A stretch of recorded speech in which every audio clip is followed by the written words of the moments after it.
Hello everyone, excellence in education world पर आपका स्वागत है। अगर अभी तक आपने एक्सीलेंस इन एजुकेशन वर्ल्ड को सब्सक्राइब नहीं किया है तो प्लीज़ सब्सक्राइब कर लें और साथ ही बेल आइकन प्रेस कर दें जिससे आने वाली वीडियो की नोटिफिकेशन मिलती रहे। आज बात करते हैं मैकाले का विवरण पत्र की जो 1835 में आया था, जिसे मैकाले मिनट्स भी कहते हैं अंग्रेजी में। सन 1813 का आज्ञा पत्र जो भारतीयों की शिक्षा के लिए आया था, उसमें 1 लाख रुपए की धनराशि के खर्च करने के मामले को लेकर पूर्व में काफी विवाद हुए थे। भारत में ही प्राच्य और पाश्चात्य विवाद अपनी पराकाष्ठा पर आ गया था और 1813 के आज्ञा पत्र का संशोधित रूप जो सन 1833 में आया था, वह भी लोगों को संतुष्ट नहीं कर पाया।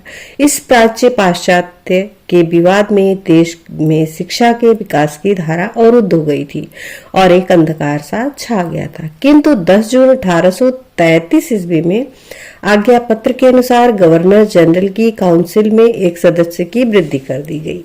यह कानूनी सदस्य लॉर्ड मैकाले थे। ये अंग्रेजी के विद्वान थे जो भारत में बंगाल की लोक शिक्षा समिति के प्रधान के पद पर नियुक्त थे। सरकार ने मैकाले से 1813 ईस्वी की धारा 43 की व्याख्या मांगी तो उन्होंने 2 फरवरी 1835 को अपना प्रसिद्ध ऐतिहासिक विवरण पत्र प्रस्तुत किया। इसके आलोक में 7 मार्च 1835 को लॉर्ड विलियम बेंटिंग ने सरकारी नीति स्थिर करते हुए स्वीकृति दी। एस.एन. मुखर्जी के अनुसार मैकाले ने शिक्षा के द्वारा भारत में ऐसे लोगों के निर्माण की बात कही जो रंग रूप में तो भारतीय हों किंतु वेशभूषा, बातचीत, चिंतन तथा विचारों में अंग्रेज हों। A class of person Indian in blood and color but English in taste, in opinion, in morals and in intellect. Quoted by S.N. Mukherjee. Macaulay ने विवरण पत्र में पहला लिखा अंग्रेजी का समर्थन और गुणगान तो दूसरी ओर दूसरा भारतीय साहित्य को कमतर आंकने की भूल कर दी। जो कि पहला अंग्रेजी भाषा की प्रशंसा करते हुए उन्होंने लिखा यह भाषा पाश्चात्य भाषाओं में भी सर्वोपरि है। जो इस भाषा को जानता है वह सुगमता से उस विशाल ज्ञान भंडार को प्राप्त कर सकता है जिसे विश्व की बुद्धिमान जातियों ने रचा है। 1813 ईस्वी के आज्ञा पत्र के साहित्य शब्द की व्याख्या करते हुए लिखा कि साहित्य से संसद का अर्थ मात्र अरबी तथा संस्कृत ही नहीं है बल्कि अंग्रेजी साहित्य भी है। विद्वान का तात्पर्य सिर्फ संस्कृत के पंडित या अरबी के मौलवी नहीं है बल्कि अंग्रेजी भाषा के विद्वान भी हैं। ये सभी विद्वान हैं जिन्होंने जॉन लॉक के दर्शन तथा मिल्टन की कविताओं को पढ़ा है। शिक्षा के माध्यम के लिए उन्होंने अंग्रेजी का दृढ़तापूर्वक समर्थन किया। मैकाले ने कहा कि अंग्रेजी भाषा के प्रति भारतीय जनता की गहन रुचि है। अंग्रेजी भाषा द्वारा हम भारतीयों को नवीन ज्ञान विज्ञान दे सकते हैं। अंग्रेजी भाषा भारत में नवीन जागृति लाने में सक्षम होगी। अंग्रेजी शिक्षा द्वारा एक ऐसे वर्ग की सृष्टि होगी जो हमारे और उन करोड़ों भारतीयों के बीच द्विभाषीय का काम कर सके जिन पर हम शासन करते हैं। भारतीय शिक्षा और साहित्य की निंदा की मैकाले ने अपने विवरण पत्र में अंग्रेजी भाषा साहित्य की प्रशंसा के साथ साथ भारतीय शिक्षा और साहित्य की जमकर निंदा की। मैकाले ने लिखा भारत तथा अरबी साहित्य का मान एक अच्छे पुस्तकालय की एक अलमारी की पुस्तकों से अधिक कुछ नहीं है। मैकाले ने संस्कृत साहित्य का मजाक उड़ाते हुए लिखा कि उसमें ऐसे चिकित्सा सिद्धांत पढ़ाए जाते हैं जिन पर अंग्रेज पशु चिकित्सकों को ला जाएगी। ज्योतिष ऐसा है कि जिस पर स्कूलों की अंग्रेज बालाएं हंस पड़ेगी। भूगोल ऐसा है कि जिसमें सीरे तथा मक्खन के समुद्रों का वर्णन है। मैकाले ने भारतीय साहित्य भंडार के विषय में लिखा भारत के निवासियों में प्रचलित देशी भाषाओं में साहित्यिक एवं वैज्ञानिक ज्ञान कोश का अभाव है तथा वे इतनी अविकसित और गंवारू हैं कि जब तक उन्हें बाह्य ज्ञान भंडार से संपन्न नहीं किया जाएगा उनमें से किसी भी ग्रंथ का अनुवाद नहीं हो सकेगा। इन सभी तर्कों और उपहासों के साथ मैकाले ने अनुदान व्यय का अधिकार कंपनी को दे दिया तथा उपरोक्त सुझाव के अनुसार खर्च की छूट कंपनी के लिए प्रस्तावित की। अपने मिनट में मैकाले ने सर्वप्रथम 1813 के चार्टर एक्ट की 43वीं धारा के अर्थ का स्पष्टीकरण करते हुए यह प्रस्तुत किया कि इस धारा के अंतर्गत आने वाले साहित्य शब्द का संकेत अंग्रेजी साहित्य की ओर और विद्वान भारतीय का संकेत आंग्ल साहित्य का ज्ञान रखने वाले भारतीयों की ओर हो सकता है। साथ ही विज्ञान का ज्ञान यह केवल अंग्रेजी के माध्यम से दिया जा सकता है। मैकाले का यह तर्क पूर्ण रूप से सही माना नहीं जा सकता। शायद मैकाले को अपने इस तर्क के थोथेपन की जानकारी थी, अतः उसने आगे लिखा कि यदि इस प्रकार का स्पष्टीकरण मान्य न किया गया तो वह एक्ट की 43वीं धारा को अवैध बताने हेतु एक नया बिल भी प्रस्तुत कर सकते हैं। भारतीय शिक्षा संस्थाओं को कायम रखने के विरुद्ध मैकाले ने अपना मत देते हुए कहा कि यह तर्क प्रस्तुत किया कि ये संस्थाएं किसी प्रकार का ठोस कार्य कर ही नहीं रही। अतः एक्ट के अनुसार जो निधि शिक्षा के प्रसार के लिए सुरक्षित रखी गई थी उसका विनिमय इन संस्थाओं के कायम रखने के लिए न किया जाए। और शिक्षा के माध्यम पर विचार करते हुए मैकाले ने इस समस्या का हल वांछनीयता एवं औचित्य की दृष्टि से करना ठीक समझा। इस संबंध में उन्होंने अपना मत इस प्रकार व्यक्त किया कि सभी पक्षों का यह कथन है कि भारत में विद्यमान विभिन्न भाषाओं में न तो साहित्य का अंश है न उनमें किसी प्रकार के विज्ञान का समावेश है। साथ ही जब तक कि इन भाषाओं का विकास नहीं होता तब तक अन्य किसी विधि से अंग्रेजी भाषा में लिखित मूल्यवान ग्रंथों का भाषांतर किया जाना संभव नहीं। अतः ऐसे लोगों के बौद्धिक विकास के लिए जिनके पास ऊंचे दर्जे की शिक्षा प्राप्त करने के साधन हैं, प्रचलित भाषाओं के माध्यम से शिक्षा देना संभव नहीं है। इसके लिए किसी अन्य माध्यम की आवश्यकता है। संस्कृत अथवा अरबी भाषाओं को शिक्षा का माध्यम बनाने के विरुद्ध अपना मत देते हुए मैकाले ने यह तर्क प्रस्तुत किया कि अच्छे यूरोपीय साहित्य की अलमारी का एक खंड ही भारतवर्ष और अरब के सारे देशीय साहित्य के बराबर मूल्यवान है। इसके विपरीत अंग्रेजी भाषा को शिक्षा का माध्यम बनाने के पक्ष में मैकाले ने अपना मत देते हुए बताया कि यह राजभाषा होने के कारण पूर्वी देशों में वाणिज्य व्यवसाय इसी भाषा के माध्यम से होने के कारण तथा भाषा में अनेक भारतीय पारंगत होने के कारण इसे ही शिक्षा का माध्यम बनाया जाना अधिक औचित्यपूर्ण होगा।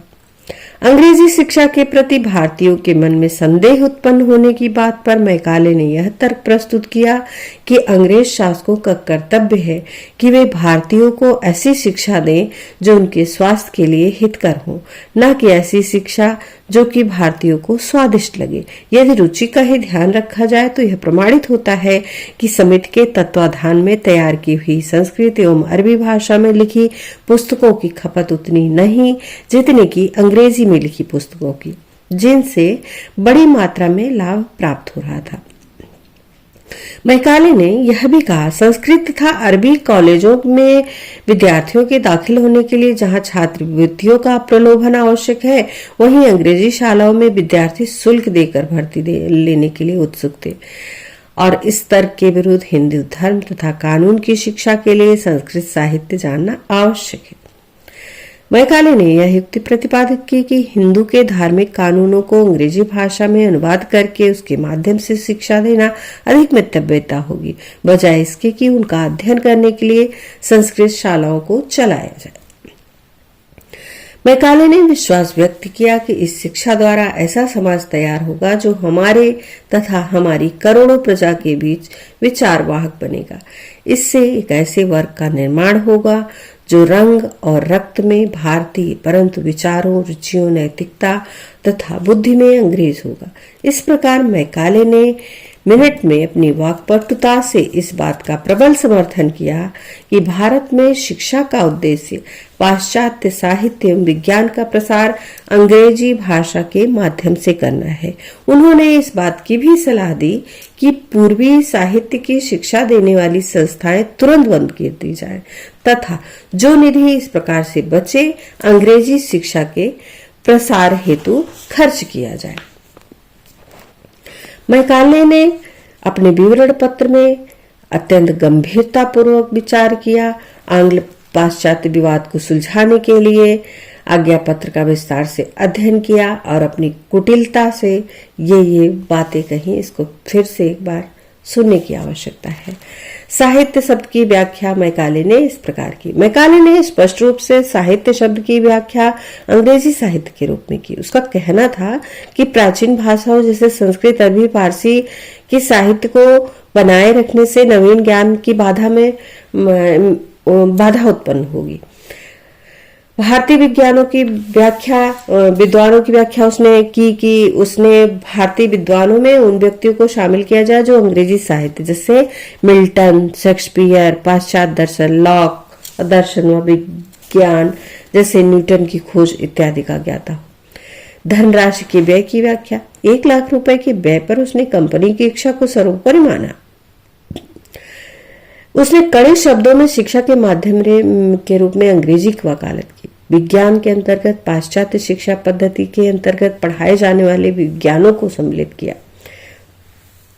अंग्रेजी शिक्षा के प्रति मैकाले का घोर समर्थन था। उसने कहा, अंग्रेजी आधुनिक ज्ञान की कुंजी है, पश्चिमी भाषाओं में श्रेष्ठ है।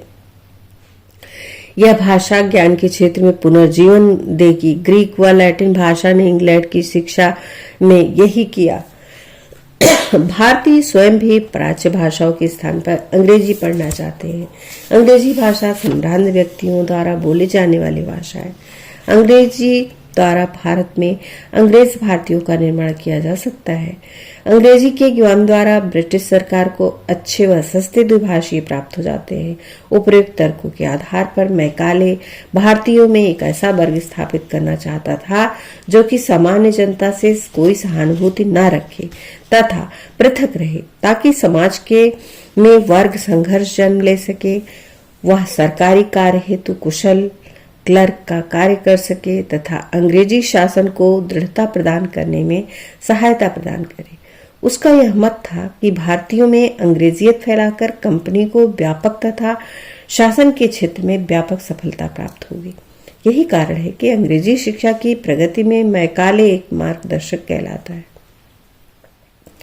मैकाले के विरोध पत्र का मूल्यांकन 3 आधारों पर किया जा सकता है। पहला, उसका इरादा क्या था। दूसरा, उसने क्या सुझाव दिए थे, भारतीयों के कितने हित में थे। तीसरा, उनके परिणाम भारतीयों के कितने हित में रहे। यदि हम इस विवरण पत्र के परिप्रेक्ष्य में मैकाले के इरादे की बात करें तो हमें ज्ञात होता है कि मैकाले की मान्यता थी कि प्राच्य साहित्य ज्ञान विज्ञान बहुत निम्न कोटि है। अतः भारतीयों की दशा सुधारने के लिए अंग्रेजी साहित्य और ज्ञान विज्ञान की शिक्षा देना आवश्यक है और यह शिक्षा अंग्रेजी भाषा के माध्यम से ही दी जा सकती है। परंतु वास्तविकता यह थी कि हमारे देश में एक ऐसे वर्ग का निर्माण करना चाहता था मैकाले, जो जन्म से तो भारतीय हो परंतु आचार विचार से अंग्रेज हो। उसने अपने शब्दों में हमें भारत में एक ऐसा वर्ग विकसित करना चाहिए जो हमारे और उनके बीच, जिन पर हम राज्य करते हैं, संदेशवाहक का कार्य करे। एक ऐसा वर्ग जो रक्त और रंग में भारतीय हो परंतु विचार, आदर्श और बुद्धि में अंग्रेज हो। इतना ही नहीं, वह भारतीय धर्म, दर्शन और संस्कृति को जड़ से नष्ट करना चाहता था। अतः स्पष्ट है कि भारतीयों की दृष्टि से मैकाले का इरादा नेक नहीं था। वह भारतीय धर्म, दर्शन और संस्कृति को नष्ट कर उसके स्थान पर पाश्चात्य धर्म, दर्शन और संस्कृति का विकास करना चाहता था। मैकाले के विवरण पत्र की 2 विपरीत प्रतिक्रियाएं हुई। कुछ लोगों ने मैकाले की अत्यधिक प्रशंसा की तो कुछ ने विरोध किया। मैकाले के प्रशंसक उसे भारत में आधुनिक शिक्षा का प्रवर्तक और भारतीय प्रगति का मार्गदर्शक मानते हैं, तो निंदक उसे उस वीडियो को पर लाइक करें, प्रचलित ज्यादा से भारतीय ज्यादा भाषाओं शेयर की करें और अपने अवहेलना, बहुमूल्य प्राचीन सुझाव भारतीय कमेंट साहित्य का बॉक्स में अपमान, अवश्य दें। भारत तथा अंग्रेजी से आपको भारत ऐसे शिक्षा ही को भारत अच्छे पर अच्छे लादने वीडियो और मिलते पाश्चात्य रहेंगे। बने संस्कृति के रहिए प्रचार द्वारा एक्सीलेंस इन भारत एजुकेशन को के साथ। स्थायी रूप थैंक से यू। परतंत्र बनाने का षड्यंत्र रचने का दोष लगाते हैं।